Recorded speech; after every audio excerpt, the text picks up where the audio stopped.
let's take a big picture look at what's going on here. Over the next decade, 2 decades, it is expected that there will be $150 billion worth of oil and gas extracted off your coast. It's an extraordinary figure, but think of it in practical terms. That means, according to many experts, more than 2 billion tons of carbon emissions will come from your seabed, from those reserves, and be released into the atmosphere. I don't know if you as a head of state went to the COP in Dubai. Let me stop you right there. Do you know that Guyana has a forest forever that is the size of England and Scotland combined? A forest that stores 19.5 gigatons of carbon, a forest that we have kept alive, a forest that we have kept alive. Does that give you the right? Does that give you the right to release all of this carbon? Does that give you the right to lecture us on climate change? I am going to lecture you on climate change because we have kept this forest alive that stores 19.5 gigatons of carbon that you enjoy, that the world enjoy, that you don't pay us for, that you don't value, that you don't see a value in, that the people of Guyana has kept alive. Guess what? We have the lowest deforestation rate in the world. And guess what? Even with our greatest exploration of the oil and gas resource we have now, we will still be net zero. Guyana will still be net zero. With all our exploration, we'll still be net zero. Powerful words, Mr. President. I'm not completed as yet. I am not finished as yet. I am just not finished as yet. Because this is a hypocrisy that exists in the world. The world in the last 50 years has lost 65% of all its biodiversity. We have kept our biodiversity. Are you valuing it? Are you ready to pay for it? When is the developed world going to pay for it? Or are you in the pockets? Are you in the pockets of those who have damaged the environment? Are you in the pockets, are you and your system in the pockets of those who destroyed the environment through the Industrial Revolution and now lecturing us? Are you in their pockets? Are you paid by them? Are you paid to keep their message alive? There is no hypocrisy in our position. The Center for International Environmental Law has described the oil and gas production in Guyana as turning your country from, as you rightly put it, a carbon sink into a potential, quote, carbon bomb.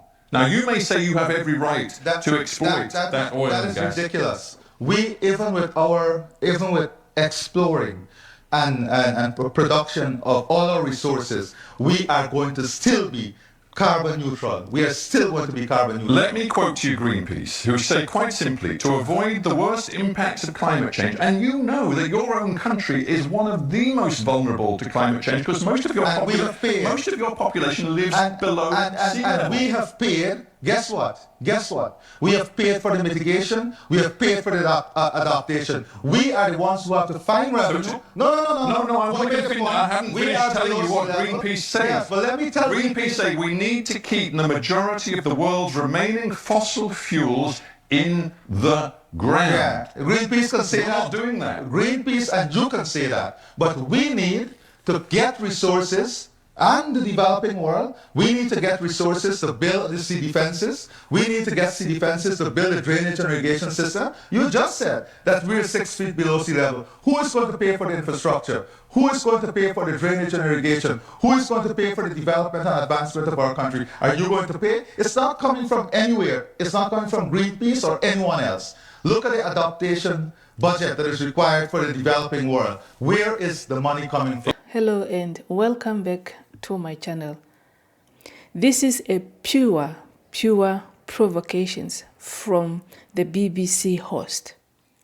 For British to come and attack the Guyana and threatening them with climate change, I don't think that is supposed to be a big thing because we are talking of a country that need to develop itself through the oil that are discovering in their country. But here is the provocation from the white supremacy to suppress Guyana so that Guyana cannot enjoy the richness of their country, so that Guyana cannot develop their country. When the Western world started to industrialize, obviously that's how they developed their country, through industrialization And industrialization meaning you have to emit some toxic air into the atmosphere. But when it's come to developing countries, they are told, say, peace declaration said you should not exploit the biodiversity, fossil fuel that is currently in the soil. You don't need to dig them up. But the president is telling them that this is the only way we can develop our country. This is the only way. And who is going to pay for the infrastructures that you are talking about? Yeah, if our country is more vulnerable when it's come to climate change. When it's come to developing countries, the Western countries, they are panicking.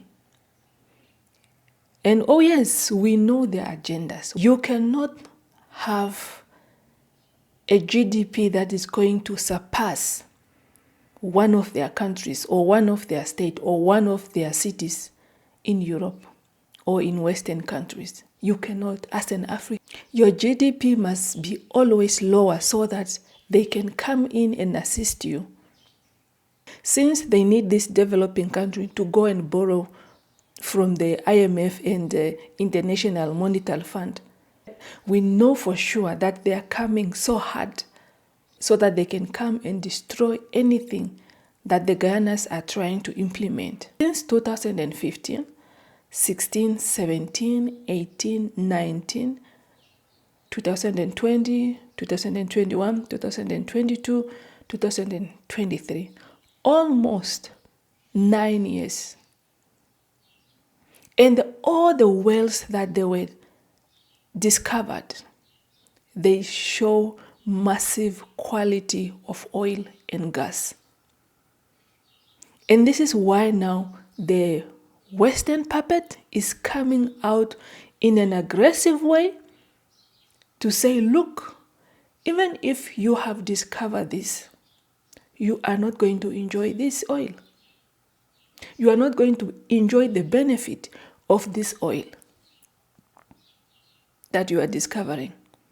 And how do you tell even your people in your countries that are having hope, that maybe one day when the oil production starts, they are going to be elevated from poverty, they are going to get a job, they are going to get this and that from their country? How are you going to tell them? And we are watching them because we want to see this massive of oil production come to pass. Yeah, and this production is supposed to commence next year. And here is the white supremacy. That's why the president was so furious. Are you in their pocket? Are you in their pocket of those people who don't care about the climate change, but you are coming to lecture a country of rainforest, a densely rainforest, and you are coming to lecture us? Are you normal? What's wrong? But the good thing is that the president assured the BBC host our stand remain that we are going to exploit this oil. We are going with our plan. Thank you so much for watching up to this far. Consider yourself subscribing to the channel, like the video, share the video to your loved one, and don't forget to leave your comment down below so that we can continue with the conversation down there.